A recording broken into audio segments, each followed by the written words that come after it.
Happy holidays. Hello and welcome to the Northern Miner Podcast. My name is Adrian Pocobelli, and we have a special holiday edition of the Northern Miner Podcast, making mining cool for the next generation. I guess they gave up on this generation. All kidding aside, it's a interesting discussion. I don't think we've gotten to the end of that discussion. This is a topic that as long as I've been in this industry, which is when I started at the Northern Miner in 2012, this has been an ongoing theme. For lack of better words, what we might call the sexiness problem. And, from my perspective, this industry has made huge strides, actually, and in a lot of ways, because I think it is a targeted industry in the same way that oil and gas is. I actually think some of these corporations, not all of them, but I think some of them are some of the best members of our global business community. And I know that might come out as a bit of a shocking thing to say, and that's purely based on me reading the news. I mean, I'm not in these meetings. I'm not behind closed doors, but that is my perception. I feel the values of this industry as a whole, I'm happy to say, they're not the cliche corporate raider values of the 1980s anymore. I think the ESG narrative, which is going on 3 or 4 years now, is actually having an impact. And I think the mindset of a new mining executive now has to be focused as much on the environment and the community that mine is a part of than the project itself and the economics. And there's no question that is a paradigm shift for this industry, and it's probably happened within the last 10 years. It's probably always been around, but I think the issue has been forced in the last 2 or 3 years. I mean, we see what happened with Rio Tinto. So it's not perfect. I think the fundamentals, the hardest part, is actually changing the values, and all things flow from that center. And I don't get the sense that the industry as a whole has the, profit over values mentality that maybe it did in the 80s and 90s, like so many other corporations seem to have.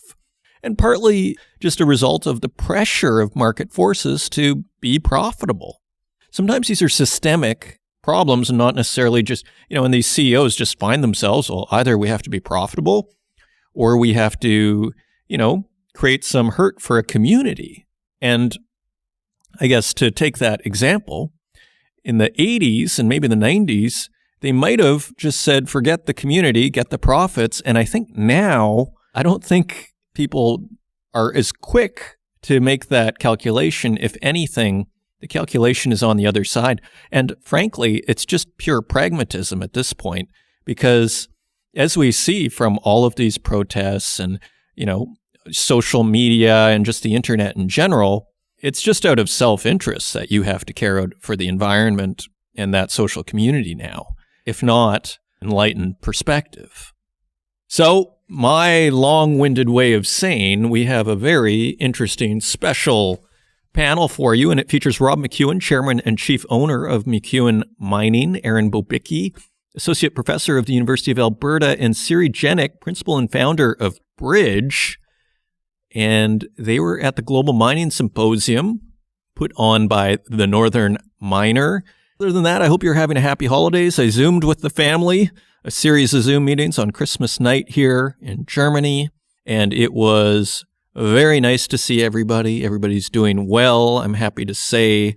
And so I hope you're having a happy holidays. I am reading a little Don Quixote, as my girlfriend corrects me on, not Don Quixote, but Don Quixote, for my Christmas reading, and I can't recommend that enough. It's rare when you get, 3 or 4 pages into a book and you think, is this my favorite book? That is a pretty wild thing that's never happened to me, but Cervantes, who I've never read before, he is completely contemporary. When you're reading that book, you feel like it could have been written 2 weeks ago. Shockingly, I still don't believe it. This Cervantes influenced Shakespeare, if you can believe that. Okay, so all news to me. And if you haven't read it, I mean, I'm only a few chapters into this thing, but this is something to read. And one more thing on that, it is one of the easiest books I've ever read. There's no effort, which is shocking. So maybe it's a great translation. Maybe it's all like that. But I can only recommend that. So with that, if you want to find us online, you can find us at northernminer.com. You can find us on Twitter at Northern Miner. And you can also find us on Instagram at The Northern Miner and on Facebook, LinkedIn, and YouTube, where we also host these podcasts and wherever podcasts are available, including Spotify, SoundCloud, Apple Podcasts, and Stitcher. And with that, let's turn to the news. And turning to the website, Omicron is disrupting Agnico's Nunavut operations, and this is by Alicia Hyatt from the Canadian Mining Journal. A spike in presumptive COVID-19 cases at its operations in Nunavut have prompted Agnico Eagle Mines to send home its Nunavut-based workforce and temporarily ramp down operations for the remainder of the year. In light of the fast-spreading Omicron variant, the company says the precautions are intended to protect its local workforce and communities. The decision was made in collaboration with local health authorities. There have been a total of 13 presumptive COVID-19 cases since December 18th at the gold miners Meliadine, Meadowbank, and Hope Bay operations in Nunavut. The company says its Nunavut-based employees will be sent home immediately, while the remaining workforce will also be reduced gradually. Locally based workers who were scheduled to return to site will not come back for at least 3 weeks. All employees will continue to receive their pay. And let's not forget Kirkland Lake Gold shareholders approved a merger with Agnico Eagle last month, set to be finalized in the first quarter of 2022. And Kirkland Lake CEO Tony McCook will be taking over as CEO, with current Agnico head Sean Boyd becoming executive chair. So thank you, Alicia. Very interesting update in the Canadian mining scene. And another very interesting update, the battle for Noront resources finally seems to be coming to an end. BHP won't match Wailu's latest offer for Noront. This is by Cecilia Jamasmi. And it says here, Noront Resources has chosen to go with the latest bid put forward by Australian billionaire Andrew Forrest Wailu Metals, giving BHP 5 business days to match the offer. Now, this has been going on all year. The world's largest miner, however, said later in the day that it did not see, quote, adequate long-term value in raising its 75 cents a share bid to match Wailu's. Last week, Wailu sweetened its offer for the shares it doesn't already own in the Canadian Junior to $1.10 apiece, trumping BHP's offer by 35 cents. So Wailu was absolutely determined to keep Noront. Wailu's improved offer values Noront at $616 million Canadian and is 57% higher than its prior bid. The company said it would help cover Noront's termination fee to BHP with a loan.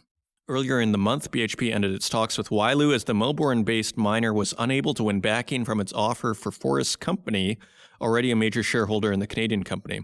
So earlier in the month, BHP ended its talks with Wailu. So they were in talks, BHP and Wailu, as the Melbourne-based miner was unable to win backing for its offer from Forest Company, who is already a major shareholder in Noront Resources. The two Australian miners have been engaged in a tug-of-war with competing offers for Noront since July. At stake is the takeover target's early-stage Eagle Nest nickel and copper deposit in the Ring of Fire in northern Ontario. Wailu has billed the asset as the largest high-grade nickel discovery in Canada since the Voisey's Bay nickel find in the eastern province of Newfoundland and Labrador. And further, Eagle's Nest is expected to begin commercial production in 2026, with the mine running initially for 11 years. You know, after all of that, still only $616 million Canadian, $477 million US. I mean, if that is in fact the biggest nickel copper deposit since Voisey's Bay, it still sounds cheap, doesn't it? So maybe there's more to that than we can tell here. Continuing on, Mindoro partners with Vale to explore for copper in the US. So you see a theme here so far in the last two stories, which is this focus on North America.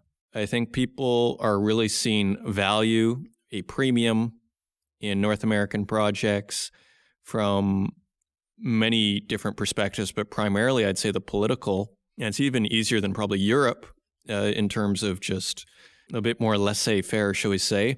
It's by Naimul Karim. Mundoro Capital has inked a 2-year generative alliance with Vale's Canadian subsidiary to explore for copper projects in Arizona and New Mexico. The two companies also signed an agreement to explore an undisclosed copper property in Arizona. And we have a quote from Teo Dekev, Mundoro's CEO, who said in a statement, quote, "We are delighted to establish this generative strategy with Vale in search for new copper projects in the Laramide Belt in the southwest USA. The company's generative strategy in the Laramide Belt will be focused on porphyry and related copper systems, similar to our focus for these deposit styles in the western Tethyan Belt of Eastern Europe." And Mundoro has also made deals with Freeport-McMoRan, Vale, First Quantum Minerals, and Jogmec. So a real collaborator in the mining industry, Mundoro Capital.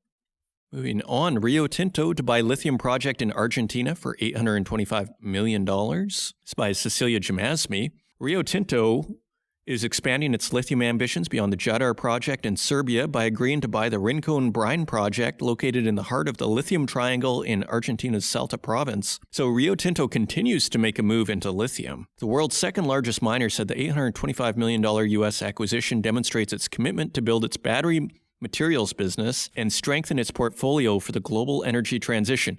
I mean, it's probably a win-win. If there's not enough lithium, you can make a good profit probably getting on a lithium project while also bolstering your ESG credentials.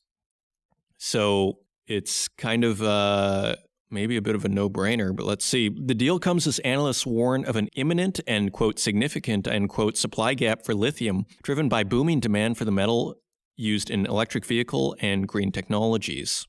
Rincon is a large undeveloped lithium brine project that will use a direct low-cost extraction technology that has, quote, the potential to significantly increase lithium recoveries, end quote, compared to solar evaporation ponds, according to Rio Tinto, adding that a pilot plant was currently running at the site. So they also have some technology in there.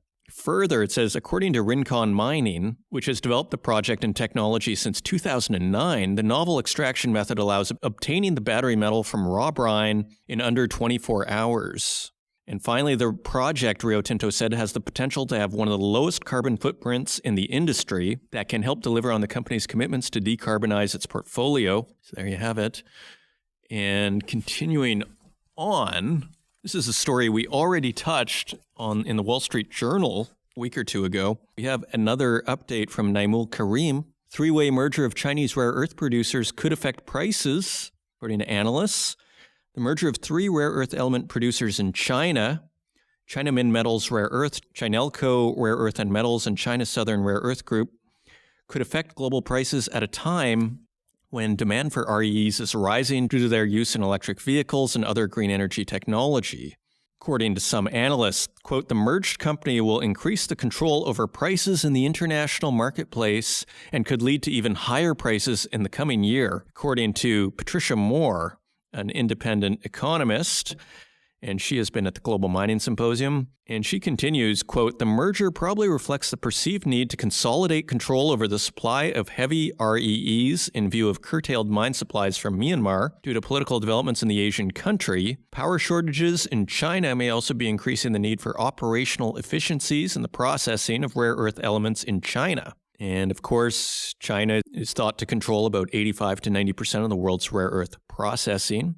And we have another consultant, CRU Group consultant Dan de Jong, and he says, quote, this will mean that the pricing power of key rare earths such as dysprosium and terbium will be in the hands of one supergroup. So this electric vehicle thing continues to put pressure on certain commodities. And final story, global nickel supply could increase by 20% in 2022, according to a new report. And this is by Valentina Ruiz Leotode. Commodity researcher Global Palladium Fund forecasts a global nickel surplus of 59,000 tons in 2022. The analyst expects the surplus to be concentrated in low-grade nickel pig iron, NPI, and to depend heavily on an expected increase in supply from Indonesia materializing. Quote, the impact of COVID-19 halted the launch of significantly expanded NPI production capacity in Indonesia this year, resulting in a nickel market deficit likely to be around 150,000 tons for 2021. If this increased capacity can be brought online, it would represent supply growth of 20% year on year. And it also says here that, according to Global Palladium Fund, a nickel surplus would be a particularly welcome outcome for stainless steel manufacturers, which rely on the metal for their own production, as well as for electric vehicle battery makers, despite the fact they require high-grade nickel, for which the supply outlook is less certain. And we have a quote from Timothy Harvey from Global Palladium Fund, and he says, quote, "Next year will really be a tale of two nickels. As for high-grade nickel, the situation is looking more finely balanced, with less prospect for near-term supply increases and the likelihood of deficit growing as demand for electric vehicle batteries, in particular, increases. Looking further ahead, the most pronounced imbalance will be for low-carbon nickel, as appetite is likely to increase dramatically, while supply will necessarily remain constrained." So more ESG pressure on commodities. I mean, we see it with oil prices and natural gas prices going through the roof here in Europe. And now this is probably going to happen to nickel, according to Timothy Harvey at Global Palladium Fund. Those are your news stories. Now let's take a look at metal prices.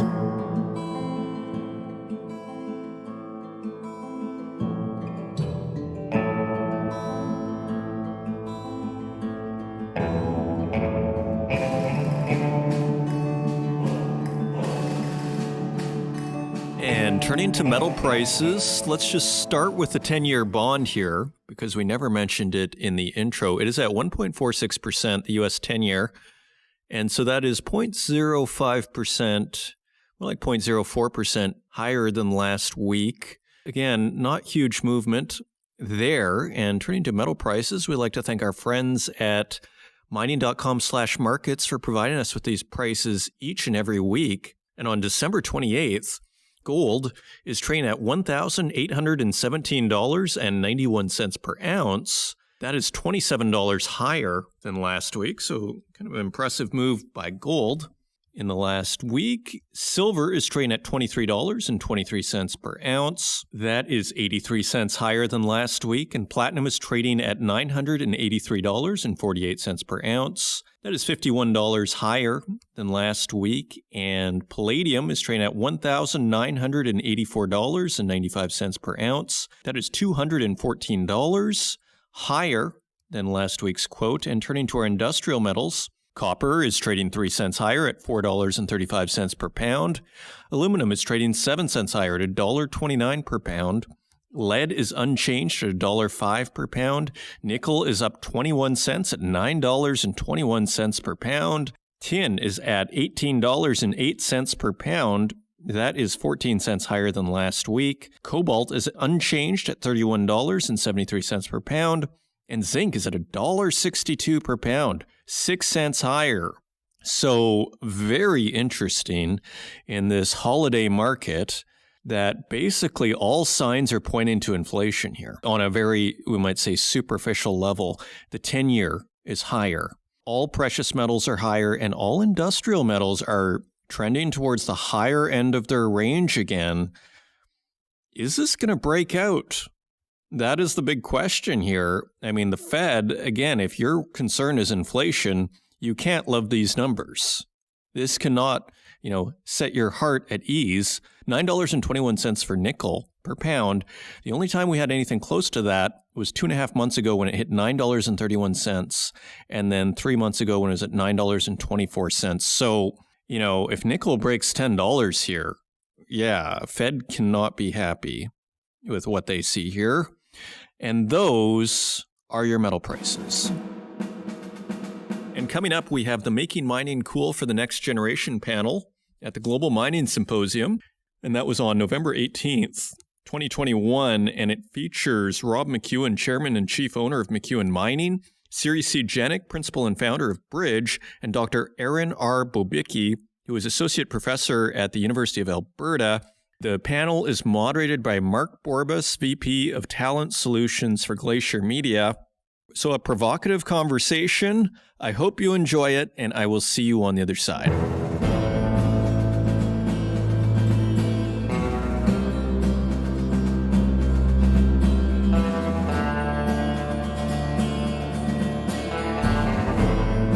I'm going to start off, and the first question, well, I'll pass to you first, Erin, and then we'll kind of work it through everybody. But I want to talk a little bit about the benefits of working in the mining industry from your standpoint. What are they, and which ones have meant the most to you? Let's try to make this personal if we can. So for me, for those that don't know, I'm a pretty ardent environmentalist, which some people may not think jives with working in the mining industry, but to me, that's why I'm here. So I view working in mining as an opportunity to make a really big difference in the world. We have so many challenges right now in mining, but in the world generally. How do we extract critical metals more efficiently? How do we use less water and energy? How do we create less impact on the environment? And in my own career, at least I think, I've been able to make a big difference, both on site in operations and more broadly through the development of new technology. So I think right now, at the point that we are at in time, that the opportunity to make a difference is only getting larger as we move towards decarbonization and electrification, of course. How are we going to extract all the copper, all the nickel, all the other critical materials that are required, and to do it in a sustainable fashion? I don't think we have all the answers right now. And so that's an exciting problem to work on. For me, every day is a new day. I get up excited to work on it. I've also really personally enjoyed getting to work with people from all walks of life. So we talk about interacting with Indigenous communities. I've had the privilege of working in and living in Indigenous communities and learning about other ways of, other perspectives of looking at the world. I've got to visit places that I would never otherwise have got to visit, to explore the tundra, and it's just been such a privilege. Siri, what about from your perspective, given your time in the industry, what would you advance? I think to a segue from Erin is that there's nothing like the mining industry that ripples through everything we do and that challenges and drags us into wanting to build new, creative, different things. So very much like Erin and Rob, love mining. I come from an oil and gas background, so right now probably one of the most hated industries, and yet understanding the difference that not hydrocarbons, but the minerals make is just incredible. And I was trying to think of something funky, and so I thought, well, if I asked if mining was cool, and I did, by the way, so the Siri on your iPhone, she answered Minecraft. It's funny, but not, because when you look at Minecraft and you look at where you start and how you build, mining is part of that, but it is part of an ecosystem. It is not the only part, but it is a part that contributes to building. So maybe not cities, but it helps you when you work through the full value chain from the pits to the product, or from the concept all the way to the consumer. Think of all the different stages where ore is part of that process, and that we've learned how to do things more funky, better, from using drones to using blockchain. Erin, one of your PhD students, just got an incredible paper completed. I had to look up on Google what it was. You talk about every single aspect of mining that's pushing the envelope. How can it be safer? So, you have electric vehicles, but it's not just that they're safer or underground electric. It's that you can manage them sitting in Toronto, Vancouver, wherever, but you're still working in either an underground or an open. There's nothing else like it in the world. I defy or dare anybody to find any other industry that has literally been cool like that has not stood still, that has not tolerated just being complacent, and has really sought to find solutions in difficult circumstances. So through COVID, when it's had a bad reputation and it's done things bad, wrong, but has also sought to make differences. So look at how we manage tailings, and Rob is just going, I can talk. So that, for me, mining is it's funky. If you think Tesla's funky or SpaceX is funky, try building a Tesla or SpaceX without any of the minerals or the metals. So I love that notion of touching everything. And I think we'll come back to that as we go through a couple of the other pieces we want to get through as well. Rob, over to you. What are the benefits? What has meant the most to you over your career? I started in the investment industry and focused on gold shares. And during the course of my time in the investment industry, I met a number of prospectors, promoters, and they demonstrated to me that there's a lot more to be found in the earth. Mother Nature is very bountiful, and we've just scratched the surface. And so I looked at one fellow I got to know quite well. I watched him make a fortune, then lose it, make another fortune, lose it, made a third fortune, and he kept it. And I decided to jump out of the investment industry into the mining industry and see if I could get into the jet stream that he was in. And Mother Nature was very kind to me. I see an industry that has been forgotten by most of modern society, forgotten its importance and what it provides modern civilization. But it also means there's enormous opportunity there because the competition is not great. If you graduate from school and you're going, well, I want to be an investment banker, or I want to be a crypto miner, there's a lot of people jumping into that field. There's not a lot of people jumping into mining.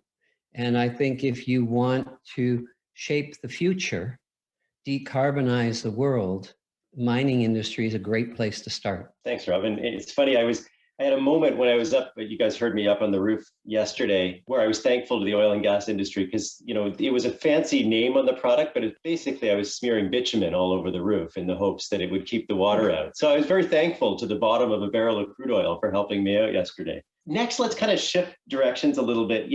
One of the things we talked about is how working for a mining company is getting more similar to working for other organizations. Siri mentioned the notion of you can be in Toronto or Vancouver managing some of these fleets, and there's capabilities we didn't have 10 years ago as remote work and automation is becoming more prevalent. But there's still a difference in working for a mining company. How do we set expectations appropriately with new entrants as to what does this actually look like today? How do we paint that picture? And Rob, I'm going to call on you first on this one.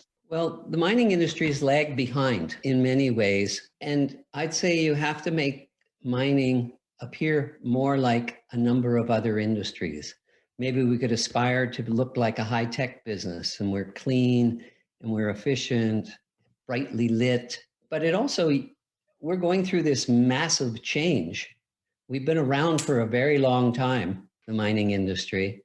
And so there's a great deal of inertia. I guess if you're a disruptive individual, you might have fun in the mining industry, meet with some frustrations, but here is where you're going to make giant changes. And whether your background is computer science or it's environmental or it's metallurgy, I think we have to look broadly across all the industries and look for technologies that can apply to our industry. Whether it's bioleaching or microwaving. I remember we experimented with that in New Brunswick on a limestone property we had. And thermal fragmentation, but there's all sorts of science that can be brought to the industry, all sorts of math that can be brought to the industry, all sorts of passion.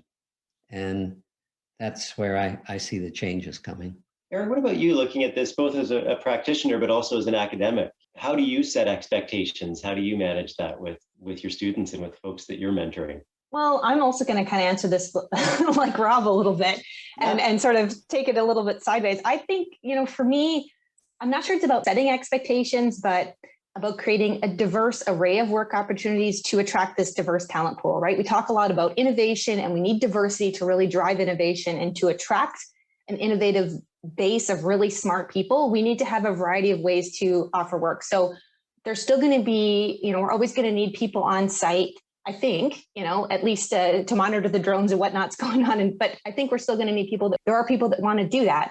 I have really good friends. My husband, for example, went into mining so that he could be on site and be out in the field. There's always going to be people that want to do that, but there's also going to be people that, fundamentally can't be part of the mining industry. Maybe they have some mobility challenges. Maybe they are, a mother of 5 young children and they can't be on a remote mine site all the time. I think we need to offer opportunities to people that are varied so we can attract this variety of people. And to Rob's point, whether it's, robotics or biology or lawyers, investors, mechanical engineers, artists. We need to attract a variety of different people. And I think today we've shown through COVID that we can work in a remote, we can work in person, we can work hybrid. And I think it's actually up to the industry to step up and make sure that we're offering these types of opportunities and making people aware that these types of opportunities exist so that we can pull in this diverse talent pool to get where we need to go today. No, I think that notion of diverse range of accepting not only where people are at, but what we can offer is really a neat concept. Siri, what about from your standpoint? So I think I'm going to challenge Rob a bit on this, and where I disagree with him is that we've been complacent or we haven't. I think what we really need to do is kick our industry in the butt and change our messaging. And, people are asking on the chats, and I agree, what do you do with the young kids who've got degrees and entering into the market? And I'll give you a better story than that. 2 New Year's Eves ago, I was with my nephew in California. My family, part of my family lives in Santa Monica, and he's a mining engineer. Anyway, people are talking and we're chatting, and they ask him what he does. And he said, "Oh, I'm an engineer." So everybody thought that was great. And what do you do? And he wouldn't tell anybody. So this is a 28-year-old kid that he was in mining. So I brought it up, and I got kicked in the ankles, or the ankle. And I said, so anyway, he said, "Oh, anti-Syrian," but he wasn't proud. And afterwards I said, "Why aren't you proud?" He said, "Well, nobody likes us." But we don't tell people what we do. People see either the vision of the old white guy with the beard, the donkey, and the pig. Sorry, guys. Or they'll see the artisanal miners, or they'll see the violence, or they'll see the cyanide. But they don't sell the great things. And they don't because we don't talk about it. So we're all here around our screens talking to all of us who have drunk the Kool-Aid. We know we're good. We know we do good things. This conversation needs to zoom out. It needs to talk through. And why are we doing mining engineering degrees and not including environment degrees or biochemical engine? And we teach, whether it's mining or law or finance today, the same way, at least when I went to law school, which was way too long ago. We've got iPhones or smartphones. We're talking to each other on a screen this thick, but we're still teaching science and other fields the same way we did 30 years ago. When there's so much more we could bring together, multidisciplines, multifunctions.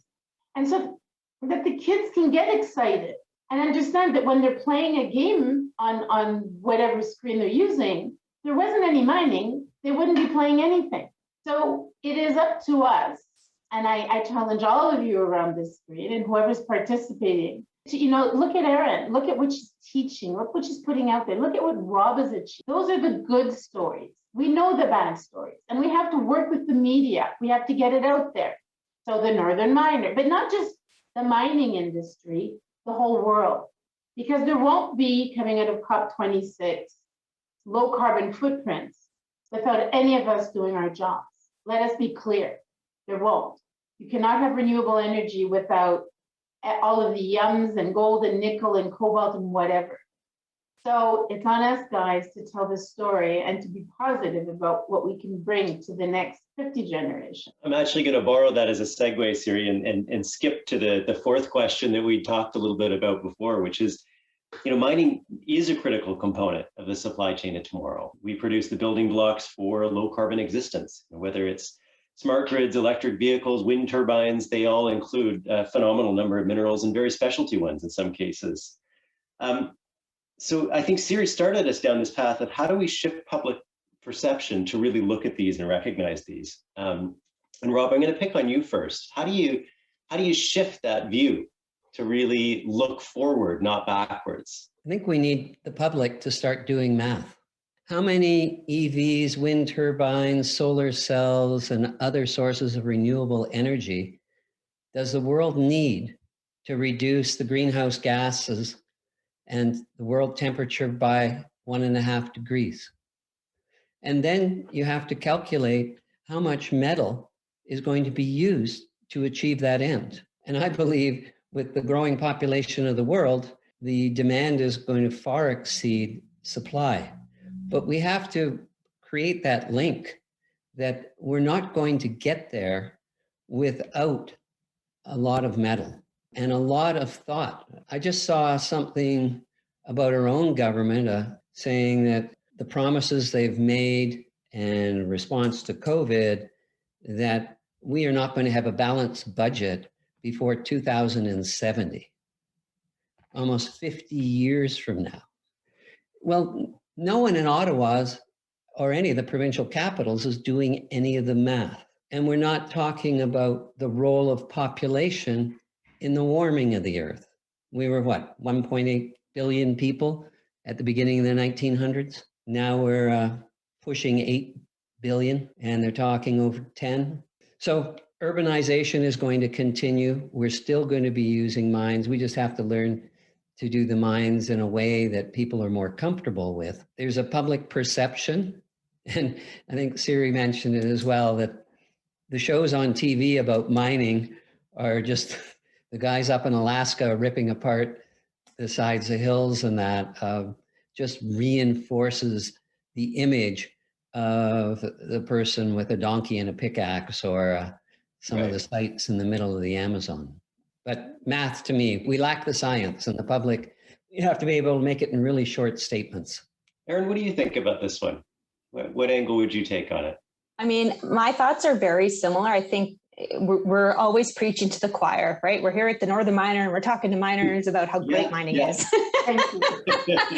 And right. And I mean, I was asked this morning, you mentioned I have this hydrogen company, Aurora Hydrogen. We're making hydrogen from natural gas with no CO2 emissions, right? In my mind, I'm an environmentalist. This is a great story. This is a fantastic way to do this. And somebody who owns a renewable energy company asked me, well, have you got any pushback from any of the environmental NGOs? Because you're still using a fossil fuel. And yeah, we are. But, you know, we use 80% less electricity than to make hydrogen from water. And so, you know, it's, to your point, Rob, math.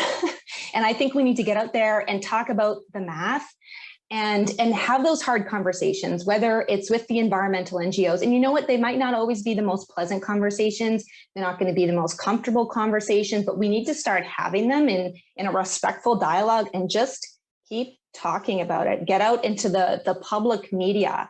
Let's write opinion stories. Let's get on the news. Let's through PDAC. Why don't we have our own show that, you know, lets people know what we're actually doing in mining and what are all the cool things? I think we need to stop talking amongst ourselves, stop waiting for people to come to us. We need to get out there and try to get our message across, because we are cool. We're making a big difference in the world, particularly around CO2 emissions and what are we going to do for electrification. But it's up to us to get out and talk to everybody outside the industry to get them excited about it in the way that we are.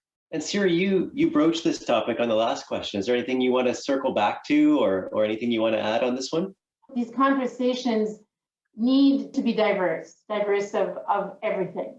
Background, knowledge, experience. I would talk to you about the value chain, how mining picks up, you know, everything all the way. So right now you've got issues with logistics. You've got a Port of Vancouver that's stuck. You probably know something about that. How do we fix logistics problems so that at the end of the day, things flow? It's not just mining. We all have the same problems. I have a few examples, but one of them is for example, how, in the supply chain, how do you source and track different ore from all the countries that are in emerging economies that some people call dangerous or wrong, and there are many of those. But there are ways today that with electronic blockchain tags, you can actually follow the ore all the way through the logistics to safe havens and for safe use. So I can think of a million stories, but we don't tell them. And there is one I want to tell because I think it's important, and how the media takes only the bad and not the good. Very recently, Vale and Sudbury had a challenge. Their elevator cage got stuck, an accident, it happens. 35 people were stuck underground. And of course, we heard all about it, and 35, anyway. They all came out, they were all very safe. The media interviewed many of the people who were caught, and the guys were like, and the girls were like, yeah, no, it was excellent, it was well done. We were safe, we were protected. There was food, air, oxygen all the way up. It was really well, taken care of. The media covered the part about the 35 people stuck and how, again, horrible. They never talked about how good a job Vale did in making sure that every single person came out. Why do I have to tell this story? Why are we not saying that we do look after our people, we do things right, so that when we don't talk, people say, you're horrible. We're not. We're no better, no worse than any of the manufacturing companies, auto assembly that have challenges that are similar. So I don't mind to be picked on, fair is fair, but I'll also fight back, and I'll be very proud and very passionate about how our industry makes a difference. And this is a great opportunity, but I'm also excited to tell you, for example, I'm going to Morocco and to Chile to have these same conversations, and in non-mining forums, the great solutions to our future. And that's where the message needs to be heard. And I think, actually one of the questions that came in over the Q&A kind of ties right into where we wanted to wrap for the end of the day, and the kind of the challenge that I gave all of you to think about, which is, and the question was, what can we do to change the perception, the reputation among the generation entering the talent pool? So how do we get that new talent in? And I think, we've touched on that, but how do we boil that down into what's the elevator pitch? You got 20 floors, you're going up a midtown office tower. What's your pitch for why mining is cool, why we want to be in the industry? Erin, you want to take this one first? I'm going to sound like a broken record because I'm going to say exactly what I said before, and it's very short. If you want the opportunity to make a fundamentally positive impact on every life on this planet, human or not, work in mining. It's that cool. It is about having that impact. And, you're kind of drawing on that theme of having a purpose behind what you do. And I think that's important to all of us. What is it that wakes you up? And it's not the 8 a.m. conference call that wakes you up. It's that sense of purpose about what you're trying to achieve with that. Rob, what about from you? Well, in the elevator, I'd ask them, are you evaluating your options? If you're looking for a sexy career where you can travel the world, you can earn top dollars, produce materials that will help create a greener world, greener future. And if you're ambitious, you can run the whole show in your mid-30s. Then the choice is easy, it's mining. That's a very good pitch. And I think a lot of people would love to hear that, run the whole show in your mid-30s. Yeah, we have a demographic factor that's coming into play, that there's a large segment of the mining industry is retiring, entering retirement age over the next 10 years. There's going to be a big shortage and so people will be pulled up through the ranks very quickly if they have talent. Yeah, that opportunity to advance. And Siri, what's your 20 floors worth of pitch? So I'll do a cute one and then a more serious one. Without mining, I wouldn't be in an elevator. I'd be walking up the 20 floors of stairs. So that would be the cute one. So to Rob's comment of running the world in your 30s, I'm going to say, if you really want to make a difference in your life and everybody's life, there's no career like being part of an industry that sources the minerals and the materials that you need to make that difference. That's great. Well, thank you. And I think that's a really nice positive note to finish on. And, I think it really gives a sense of this is an aspirational place to be. If you have the technical skills and the aptitude and the sense of adventure and a desire to really be connected to a purpose, this is one of the best places to be and to advance in your career at a pace that you might not be able to in other places.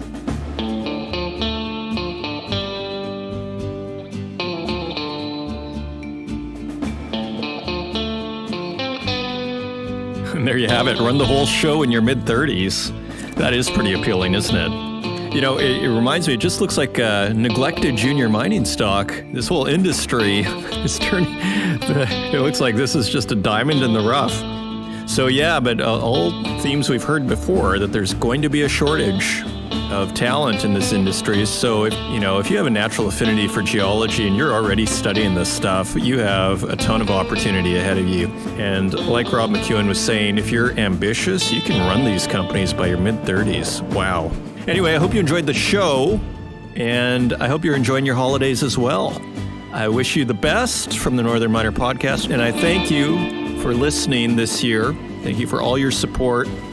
We have a lot of exciting shows to come. If you want to help out the podcast, leave us a review in the Apple Podcast directory. And until next week, take care.